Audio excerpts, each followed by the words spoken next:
Yes, I'm ready. Okay. According to the agenda, she wants to speak. And Debbie, I'm going to ask that you wait just a moment here. I have a portion that I need to read. Okay, we're taking up the agenda to speak it to the post. The board encourages and welcomes comments and inputs from our patrons. Please limit your comments to 5 minutes, and please refrain from mentioning an employee's name when voicing concerns or complaints, as board policy provides alternate procedures to the grievance process. Policy GF local and DGBA local to seek resolution to complaints. The Superintendent's Office, Human Resources, and Administration in general can assist you in finding those procedures which are available online. The first person to speak at this time will be Ms. Debbie Pepper. Ms. Pepper, I'm going to ask that you wait just one moment, and we're going to make sure that the clock is posted for 5 minutes.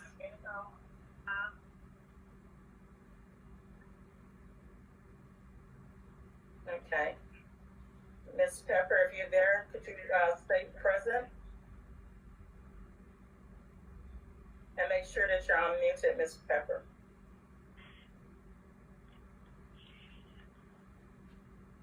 Debbie, are you there?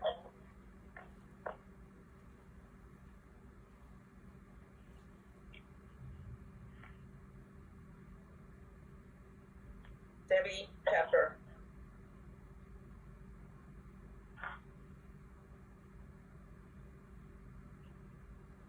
Board, if you do not mind, I think she may be having some technical difficulties. I'm going to go to the next person on the list.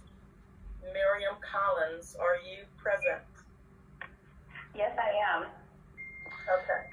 And Miriam, what is the last 4 digits of your phone number? 0546. Okay, perfect. I didn't want to meet the wrong person. Okay, so I'm going to start the clock now. All right. So thank you to the board and Mr. Chambers for hearing my thoughts today. I have taught in A-Leaf since 2008, and I'm a mom of 2. I actually live in A-Leaf and served as a community member on the EIC committee last year. I worked on the calendar committee as well. I was very proud of our work and with how quickly and efficiently we completed the calendar. But in order to do so, we took into account not only our own needs and the needs of our students, but also the calendars of HCC and all our surrounding school districts, including Spring Branch, HISD, Fort Bend, and others. Imagine my surprise when this amended calendar was unilaterally produced, released, and sent out to everyone. That's not how it works. It's not how it's supposed to work. So I have a couple personal issues with this new calendar, and then I also have some philosophical ones, which I'll share. So personal issue number 1, my husband works in Fort Bend. We signed our kids up for school in that district this August just to try it out. Before that, they were near me. I can't imagine how chaotic my life will be as a parent and teacher if A-Leaf goes rogue on this calendar. Personal note number 2, I held off on purchasing plane tickets to visit my family in California because, as you know, the lockdowns were quite severe there. I have a newborn nephew. He's now 4 months old. I have yet to meet him. So I held off buying these tickets because A, lockdowns were everywhere, and B, I wanted to make sure that it'd be safe to go visit.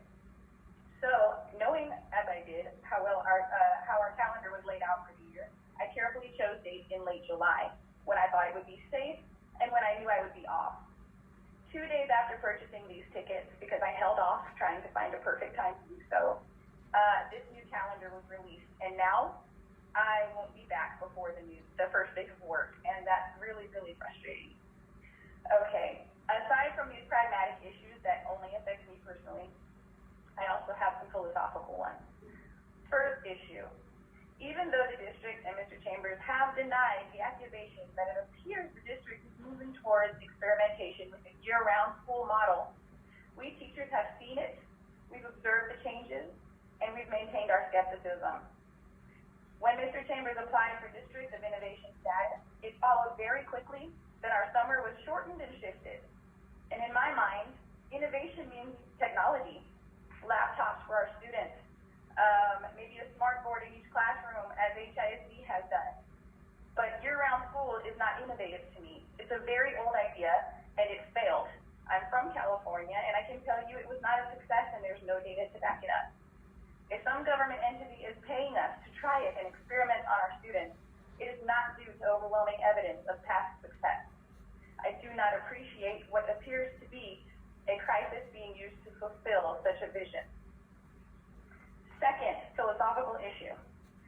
The excuse that having a week at the end of every quarter, plus slightly longer breaks, will mitigate a possible second wave of COVID is an arbitrary decision not based on data or any scientific model or prediction.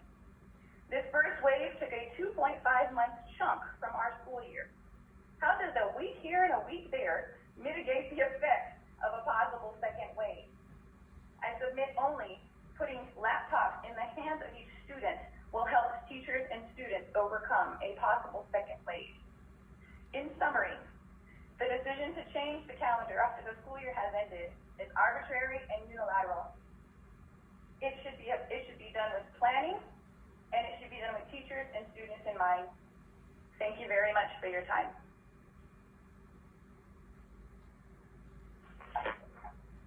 Thank you, Ms. Collins, for your statement to the board.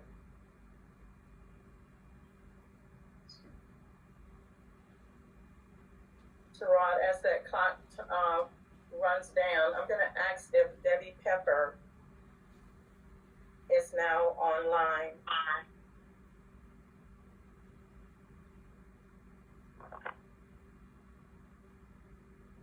Rod, did you unmute those other two? Yeah, I just wanted to ask the caller whose last four digits is 4597. Could you state your name? Damon Barone. So, Ms. Williams, she's the only phone call left. Okay, all righty. Then I'll let you reset the clock before we begin with Mr. Barone. Okay, I'll let it